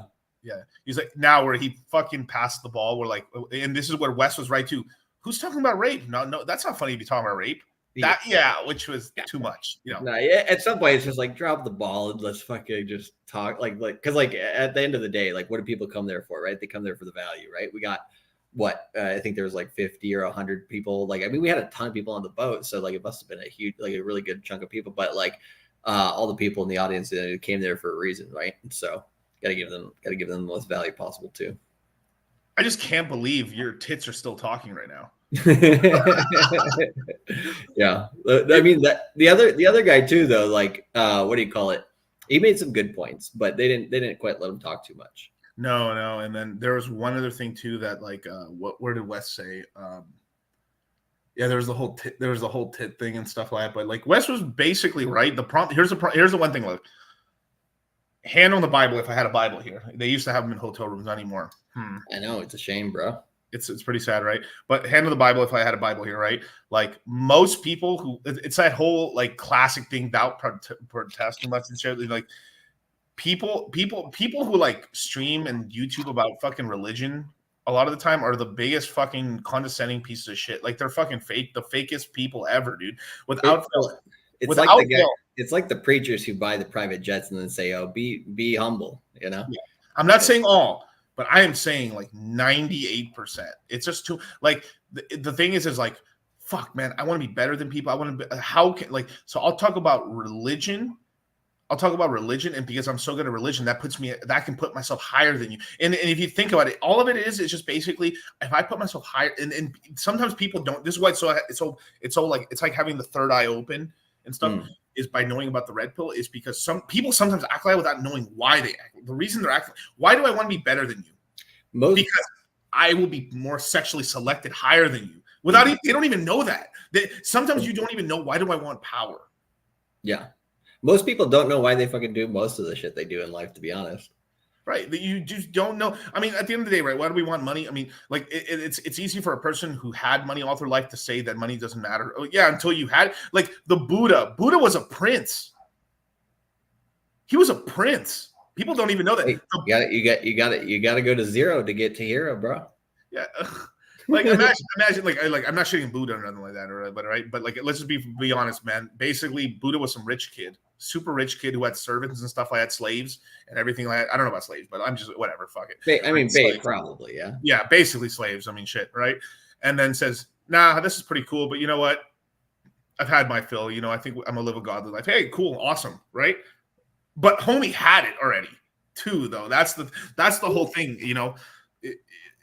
That's a different thing where like you've earned riches and then you see what's wrong with the riches. That's different from like you've already had riches since the jump. Yeah. Well, and I think like, it's interesting to see the different types of people that come into money, like from birth, like how do they look at money? Because there's the types that like basically just waste it and they're just like the drag on their families, like generational wealth, and like they just bring it all to zero. But then there's the types that, what do you call it? They actually like look at, okay, like what is this useful for in my life and which parts is it a drag on my life? And like, how can I actually like use that? Right. But like, that's like kind of rare, but yeah, it just kind of reminds me as well of the Vanderbilts, right? Like they're one of those families that just destroyed themselves because they had like two really smart people who made like all the money for everybody. And then the rest of the people after them just spent it. Yeah. And then here's the thing too, though, but that's actually pretty, okay, I gotta be kind of careful when I say usual, but that's what happened. I mean, not just usual, but I mean, you have talked a little about this, whether it's because sometimes in the family you only have two smart people. I mean, we're not talking about like everyone's a bunch of fucking like neck breathers, right? But like there is people like me and you have talked about this, Charlie. Me and you have talked about this. There is sometimes people like I was born out the crib thinking about money. I don't know what it is. But like from the jump, there's my mom and dad have videos of me asking my dad, we should buy gold. Gold's like right now from the 8-year-old kid talking about gold and silver and shit. I was selling candy in middle school and shit to fucking crack. Coming out the womb being like, hey, what's up? Yeah, dude, I'm serious, man. I remember selling candy in my middle school, fucking like making a bang. I had so much quarters in my pocket, my pants were falling down. I told my mom to buy me a belt and stuff like that because I tell women what to do. And then, but remember Pogs? Remember Pogs? Oh yeah, I remember. The sad thing is, I never played the Pog game in America. I played it in Mexico. Oh, interesting. Okay, what was the difference? I mean, it's just basically the difference is Pogs was only sold inside of like they use it as a little toy that was inside of all the chip bags. So it was called Dasos and something because like I never saw it here in America. I only saw it in Mexico, but people played it all the time over there. People had huge collections because in Mexico, a lot of kids are malnourished. I mean, they just don't have a lot of like stuff. They're just not eating well and stuff. So what they did is the only toys that a lot of people could play are just basically whatever they can put in these little plastic toys that they can put inside of chip bags that are worth like 5 cents. Yeah, like the stuff you get in Cracker Jacks. Yeah, and exactly that's what it is. Yeah, so that was like I mean, it's kind of crazy to think so, but like a lot of chip bags back then, like expensive chips were like 5 pesos at the time. That was like a 25-cent bag of chips, and that's like, whoa, you're buying the expensive Lay's. Holy fuck. And that's actually kind of funny saying that out loud. So like the average chips you were buying back in the day were like you're eating 15-cent bags of chips. Literally. Yeah. Oh, this guy knows it. Yeah, the Pokemon Dasos and stuff like that. Yeah, they had Pokemon Digimon, they had like wrestlers, they had all kinds of ones. Well, Yeah. I was just gonna say, I remember when Pogs became illegal in school because like kids were like crying because you're basically like stealing their shit, just like dominating the other kids. Like, boom! All right, give me all your Pogs, bitch. Yeah, I mean, it is that whole like nature nurture, because like every family has a bunch of spurgs and stuff. Because no matter what, if you have extreme like riches, you're gonna fuck it up possibly, unless you really teach your kids well. Because it's like the guy who built like Vanderbilt, the guy who actually made himself his fortune, he made the fortune. So it's that whole thing when you get rich, you know how to handle your riches for the most part. If you fuck it up, you did that to yourself, right? There's kind of this weird thing where, like, I mean, especially if you get really rich, like getting, even though there's luck involved and stuff, there wasn't, like, at the same time, that wasn't just luck as well. You know, that's perseverance and stuff like that. But Magic the Gathering, a little.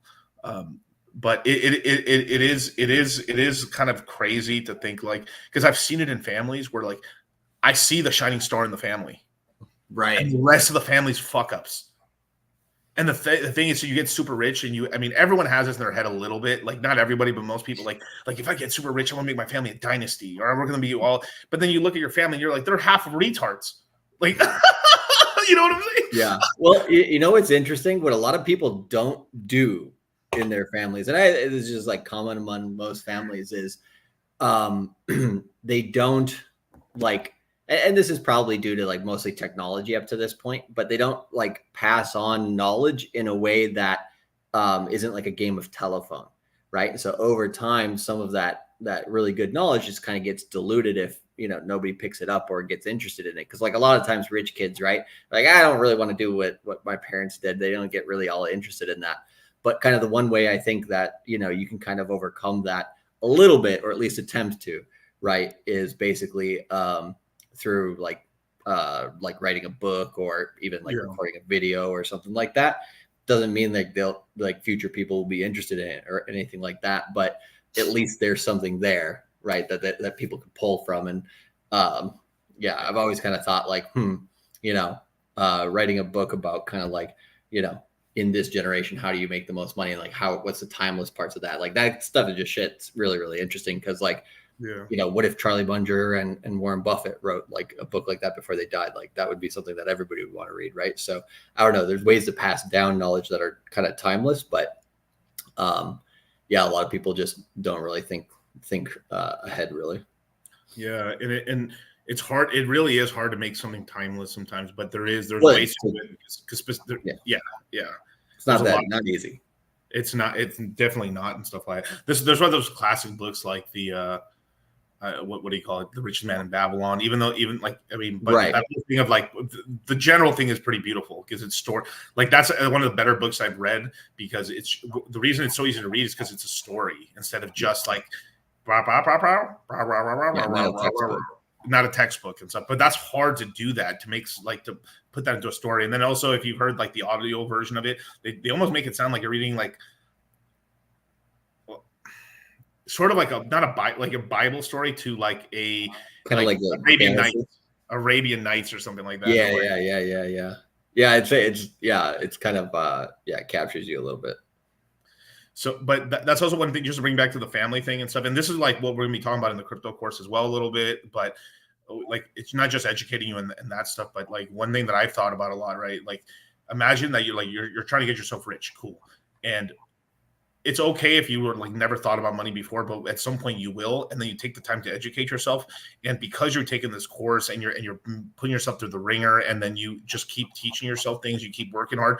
A lot of the time, people know you when you're an idiot, and it's fine. And you may not think you're an idiot, but people secretly think you're an idiot, because there's something with ego where you have to have this, that deep down in your ego, you do think everyone else is stupider than you. Which is fine. It's there to protect yourself, because it's actually some defense mechanisms. You don't fucking unalive yourself, you know. Have you ever seen the video of the guy who's like what do you call it? Like, he's not mentally retarded, but he's like right at that level of the bell curve or whatever. And he does YouTube videos about like, hey, I know I'm slow, but really? You know, it's really interesting. Yeah, it's kind of like a psychological, you know, interesting type of thing. I don't know. But there's, it's a little bit of an extreme. Yeah, now it's always easier. There's an old proverb and stuff like that, but basically, like if you give me a child up till 7 and stuff like that, I'll tell you what kind of man he will be and stuff like that. There's that whole thing. So you would teach, and the thing is like kids like this is also I want to teach my kids like Polo right there. He said like I want to teach my little nieces how to be business and finance rulers, but do it. Obviously, teach them stuff, but also you have to show that you're doing that. Like kids are like. No, but like the reason I knew about like a lot of hard work and stuff and everything is because I saw my dad do it, and like how did I know how to lead my work or my guys and stuff? Because I saw my dad the whole time telling people what to do and go do this, go do that and stuff. I saw him doing that, so I just was like kind of drawing back on memories and like imitating him. And you absorb it, yeah, right. So it's like you do things without thinking, right? And you're just like, oh, interesting. Okay, I'm just naturally good at that because you saw good examples of that. Yeah. It doesn't always have to be your dad, but like it is that this is why like you is better. Yeah, that's why internships and things like that or apprenticeships work so much because I mean obviously they're teaching you the job, but then you see them doing it. So it's like, hey, learn this manual real quick. Okay, cool. Like let me show you how you can program it. Let me show you these cool tricks I'm doing. Oh, dang, that's pretty cool. Yeah, you do it by doing this and this, and you're like, and then you start understanding because it's all the stuff all in one that happens. Well, and like learn by doing is so important, which is why we do that in the crypto mindset course as well. Because like, what's the phrase? It's like, see one, do one, teach one. Yeah. Right. Which is first you got to see people do it and have success with it.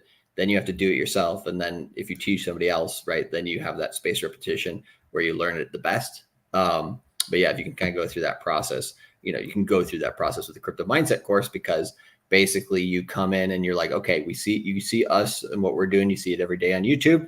You also see it, more in detail in the course. And then basically you start doing it. Some people are like, I still don't get how to set up a wallet. Like go fucking set up a wallet. You know what I mean? Like you just have to go do it. And then that's the cool thing about the crypto mindset course compared to a lot of other places in crypto is people teach each other, right? Through the Telegram chat as well. So that gives you that repetition and you're like, okay, it's going to stick a lot better. So yeah, I think if people, basically follow that process wherever they'll take real good advantage of the course. And we force people, but not force people. We don't force people to do anything, but we tell people go open a wallet, go do this, go buy the coins, by us telling you to do these steps and you go and you decide, I am going to do this. And you end up actually doing these things. You learn so much faster because a lot of people watch all these videos and then they just don't do anything about it. Dude, 7-minute abs. Yeah, they had it on the shelf for ages, Yeah, but here and then once you finally do that action, and then after a while you get profits, you're like, oh my god, that first green candle, not just green candle, that first time you see like, oh my god, my portfolio made more money today than I made in the day, dude, then the week, the month. Oh my god, I made more money today than I've ever made in a year. And if you don't get obsessed with crypto at that point, right, like, what are you doing? You know what I mean? Like, it's like one of these things where it's like, you saw how powerful it is. Like you should be, all in, right? Right. Or, well, not all in, theoretically speaking. But and then as soon as you start doing, people says like, I haven't found my passion. No, a lot of the times where your passion is you find something you're good at, and then you instantly start liking it because you're good at it. Yeah. I love StarCraft. I mean, obviously, I'm not like Sam Bankman-Fried where like I play. I'm like the lowest tier fucking guy in League of Legends, and I play 500 hours of fuck. Yeah, wasn't he like playing like whenever he's on like VC calls? People are like, he's like asking people for money or whatever. He's just be playing video games or whatever, and they'd be like, okay, we'll give you like $100 million. It's just like, damn, like that's so fucked. And he was playing up the character as well and stuff like that because like he let his hair grow out. He like this is the whole thing too. Like there's like got a lot like rap music. It's, I mean, obviously it's depending on like the gestation of it. They could have like gone flashier in this lab, but like because like rap was copying a lot of like the drug dealers and stuff. They were big and shiny and stuff like it's this whole. It's just the whole. It comes down to also peacocking as well. And this is why like when you study the red pill and you study like money and all this. I almost said magic, but actually, if you think about with mystery a little bit, I guess. But but as you start studying these things and stuff, you understand what like peacocking is, and then why like people even do that stuff. Like why they're driving around like disposable income, basically. Like, I got so much money, I could buy this stupid shit. Yeah. Yeah, but sometimes some things are so stupid that it is pretty stupid. Like, you know. Yeah, well, and like, yeah, I think there's a lot of people that try to go into like, hey, I'm just going to throw money at this business, and they don't really understand it as well. So like, they can make stupid investments and stuff. Right. I guess let's get to the next super chat. Another Wes Watson thing, of course. If Wes Watson and Andrew Wilson were NFTs, who would win the fight? I mean, probably Wes Watson because what like actually. So I'm not gonna say too many names and stuff, but I was talking to Wes about crypto and everything like that, and he was like, his Bitcoin strategy. He just likes basically he just takes simple profits and he waits for huge drawdowns, which is pretty smart. He's more of an active he's more like a swing trader, really. Like he buys 3 months from now, buys now and sells 3 months from now. Is kind of what he does.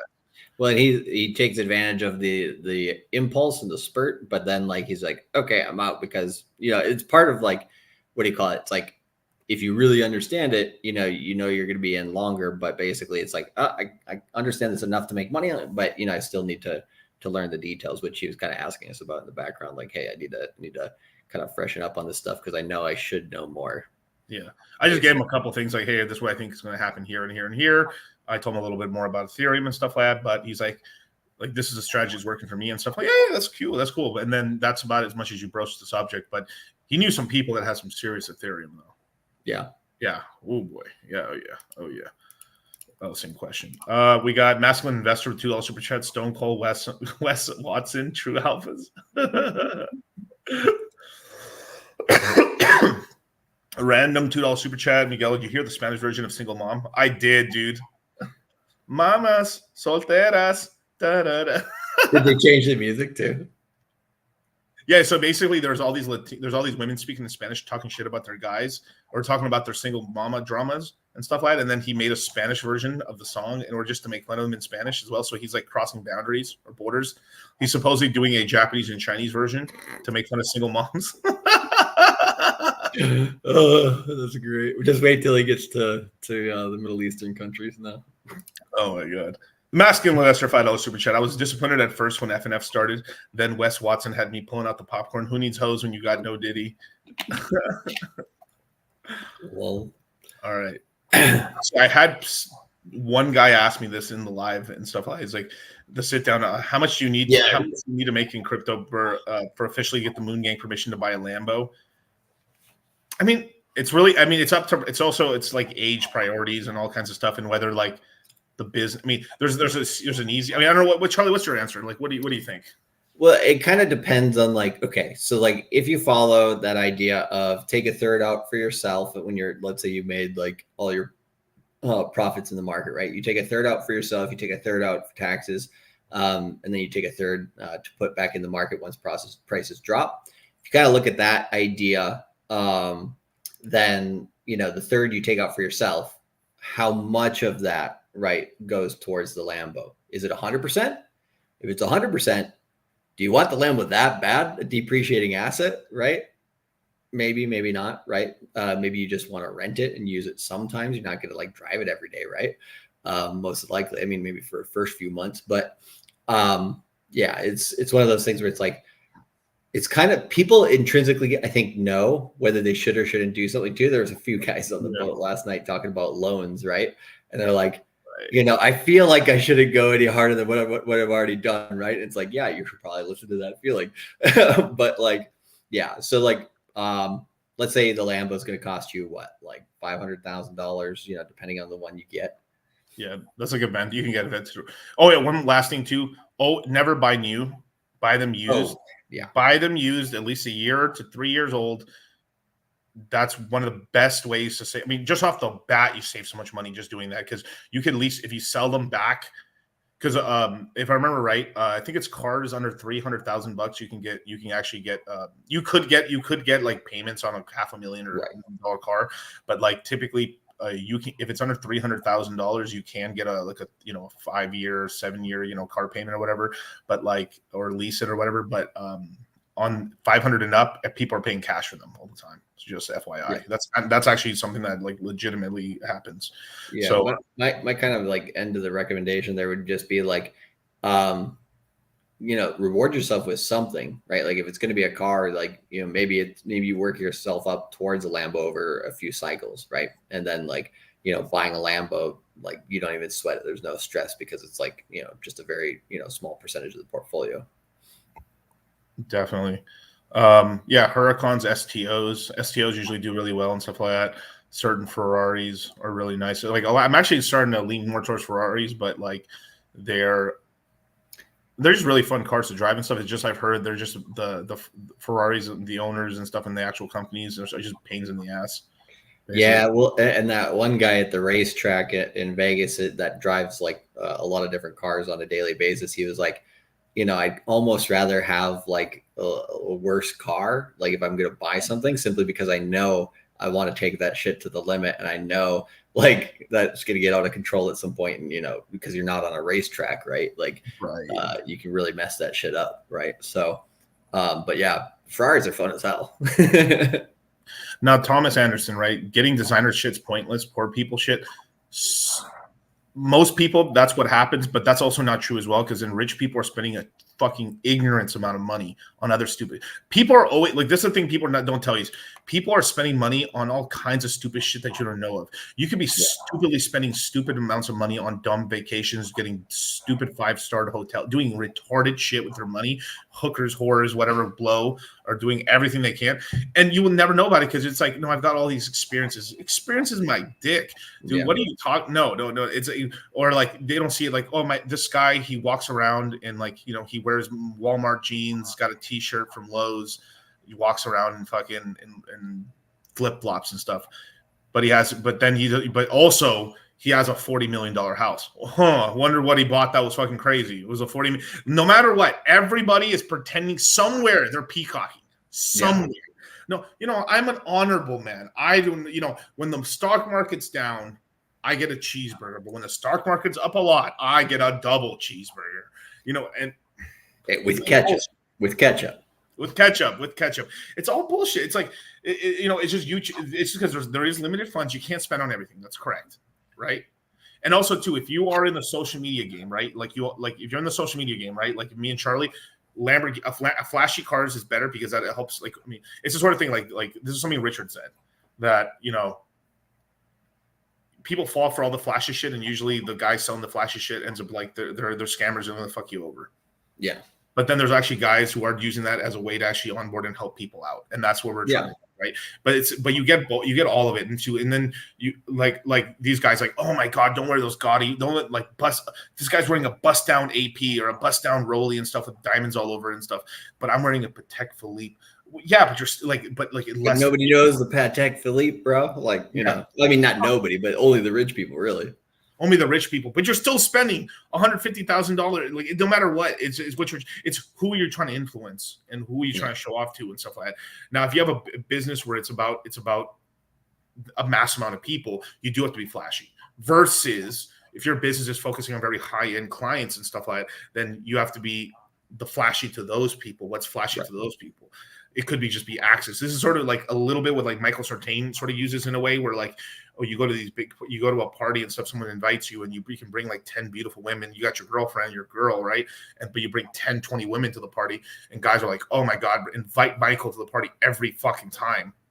And that gives you access because you have the power of women, pussy, and shit. There's guys who have tons of money and they're retards and they can't get girls to save their fucking life, or don't have big Rolodex, and then they bring these women, and then it's like, dang, invite Charlie again. Invite Charlie again. This is also the reason why you go to a club and it's the same thing. This is where it came from. You go to the club, right? And you're one dude with 5 chicks. They'll let you in as the dude with those 5 chicks because you're bringing 5 chicks into the club with you. It's all that. It's hilarious. Yeah, I think it was like, when they were like taking people off the boat yesterday, I'm like, ratios. But yeah, there is some designer stuff that's really pointless and stuff like. But some of the designer stuff looks good. I mean, it just depends what you want to wear, like, and focus where you need to focus and stuff like that. Like, you don't have to be a minimalist. Like this whole thing too, like the red pill. The original thing about the red pill is teaching you about what, like, once your eyes are open. Now that you know the paths ahead of you, choose the path that you want to live. Yep. So you only get one life. Choose what the life you want. You do not have to like choose a life of minimalism just because minimalism is cool. You can live it large and burn it all. If that's really what you want to do with your life, that's your life. But you choose your. This is why at the beginning of the video, I have at the end of the day, you push the green and the red button. You have to make the decision. Yeah, I think also when a lot of people become like poor after becoming rich, right? They basically go up and down the whole roller coaster. Like a lot of the times too, it's like pressure they get from other people. You know what I mean? They're like, hey, you know, mom needs a new car, right? Or, you know, somebody needs a new, you know, the cousin needs a new house, right? Or something like that.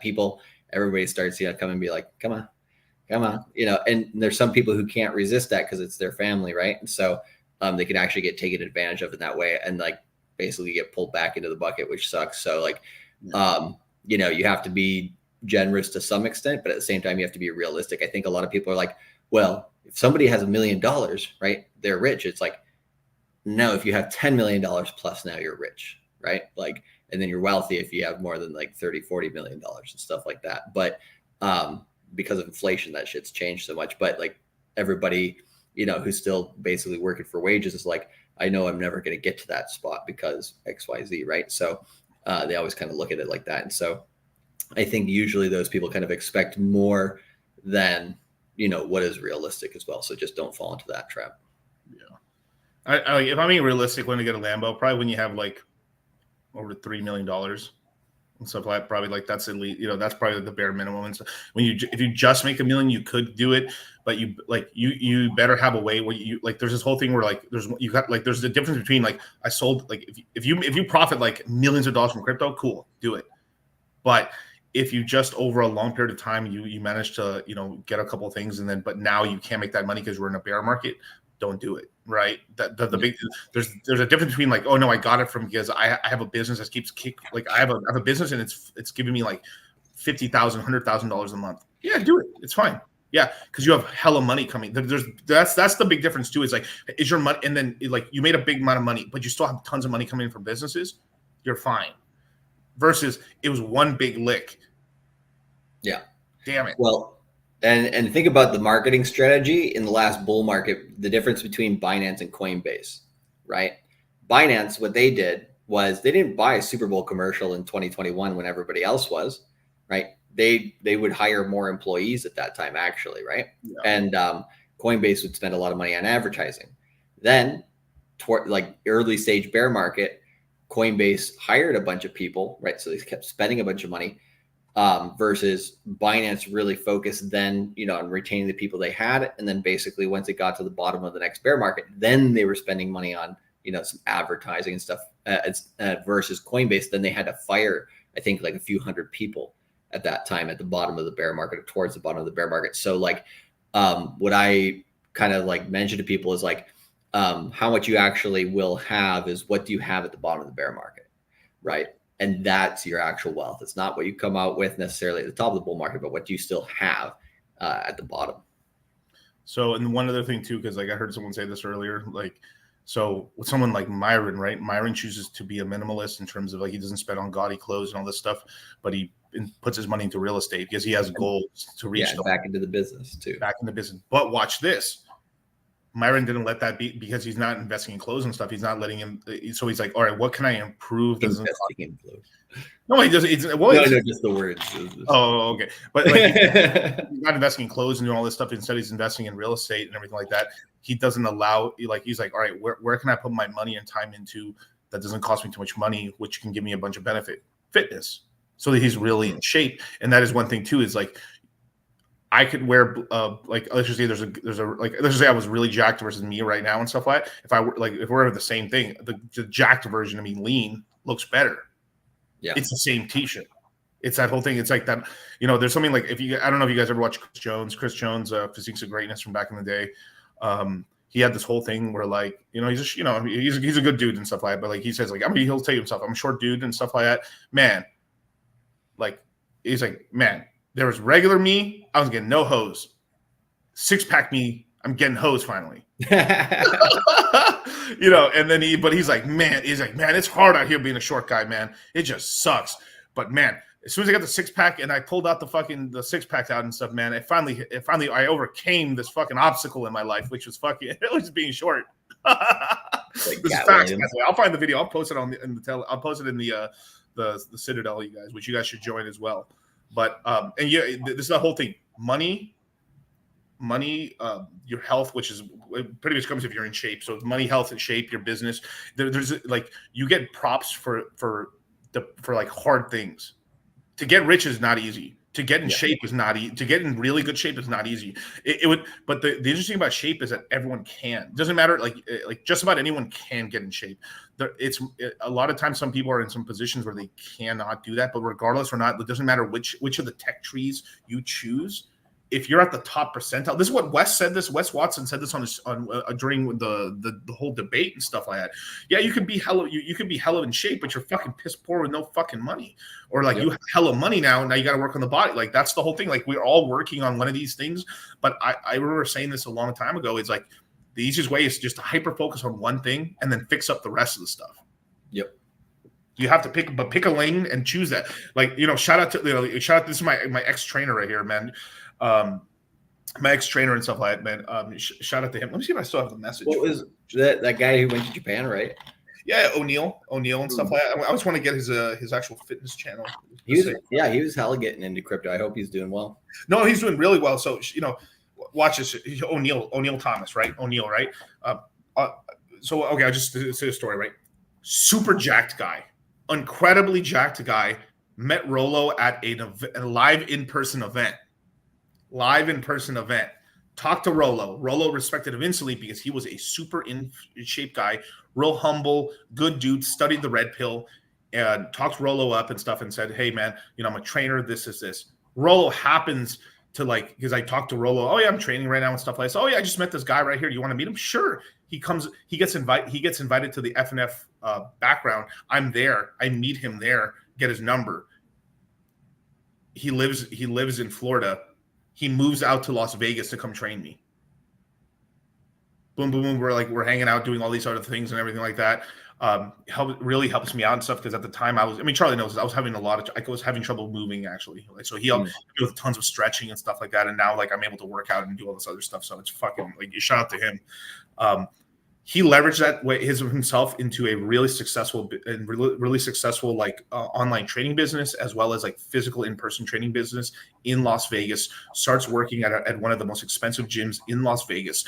From there, he leveraged all these connections around all these rich people that he was working with, and now he's a computer programmer at a very large company now. Smart.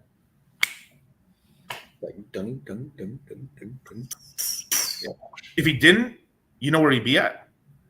He'd be a baggage handler at the airport in Fort Lauderdale. Watch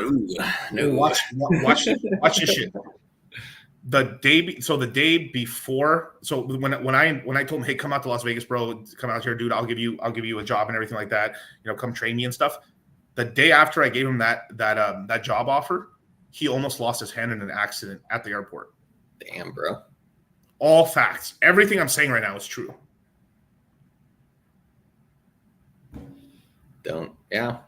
Keep moving. And then there's 0% chance he would have had any of it. And watch this. You want to know something even crazier? He bought the last ticket. He bought the absolute last ticket to Donovan Sharp's event. It was him and his brother. He didn't have any money. His last money, he bought the last 2 tickets to Donovan Sharp's live in-person event. He came down where he met me, he met Rollo, he met everybody. He got invited to the background of Fashion Fit. From buying that 1 ticket and fucking moving his fucking ass, he changed his entire life. Now he's working at a huge fucking tech company. He's getting paid really well. He's the most buff engineer, literally. The company, literally, they joke around with him. I talked to him the other day. He's like, bro, They fucking joke around. He's like, you're the most jacked engineer ever working. It's I would hope so. It's watch he goes into a company they're just some random ass engineers just fucking yoked. So from 2 years ago, barely having any money to now he's living in Las Vegas, travels the world. He just got back from Colombia. He still has a successful online business. He's now working as a software developer, getting paid stupid money. has all this network connections. I still talk to him and stuff like that. Like we're like, all this from taking action and going somewhere, doing something, taking a course, going to a live event. It's kind of reminds me of something. I think there's something people could take action on right now if they wanted to, if they thought they could do well, if they thought they had it in them to not be poor. Crypto Mindset Quarter 2. This is why it's pinned in the chat. Escape poverty. Join. This is why we created the Citadel, to get out of these fucking horrible mentalities people have. People live around negative people. If O'Neill listened to these negative people in his life, he would be at the airport right now, earning no money, possibly without a hand, which is crazy, by the way. Mm-hmm. The wake up calls, you guys. Now I don't have a Don DeMarco. This is the last big wake up call before prices get running away on you. So just saying.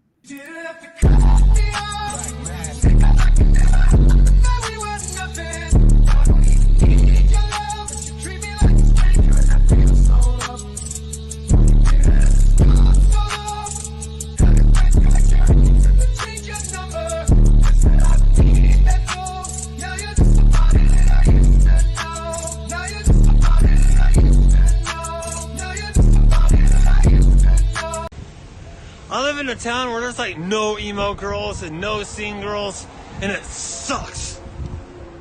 There's all these basic bitches who listen to Taylor Swift. Ew, Taylor Swift's disgusting. I'm just really pissed. I made a place where there's no crypto bros. They don't know it. Nobody knows what crypto is. I can't talk to anybody about crypto. You know what that guy had to do? He moved. And there's actually a whole thing with him. Like I just found. Oh, really? He moved cities and stuff like that. Yeah, like and we found the emo girls. Yeah, well, and the guys that basically need to find like-minded people in crypto because your net worth is your network, right? Like they don't have to move. All they have to do is move by a few clicks of the button over there to get to that Crypto Mindset course link. Jump over there, get in, right, and there you go. You'll automatically be connected to the World Wide Web of the Moon Gang, baby. Definitely. Shoot. Okay, got it. Dang. Yeah, and so let's continue on and stuff like that. What's Maddie saying about ETH? Is ETH doing anything different from when we last looked at it? Oh, is it really? Let me look. Wow, it's up above 3,300. Oh yeah, literally up like a couple hundred. I mean, not $100, but like $50 since we last checked. That's crazy. Yeah, and I think Bitcoin's still under 64,000, which it was basically at. So nice. Definitely. What's it called? Charlie, I'm about to send you a message real quick. For sure. We're gonna be on Maddie's stream tomorrow as well. So I think I forgot. I think it's 4:30 p.m. Eastern. Yeah. Okay. Are there any single girls in the Crypto Mindset Court? There actually is, but don't shit what you eat. I mean,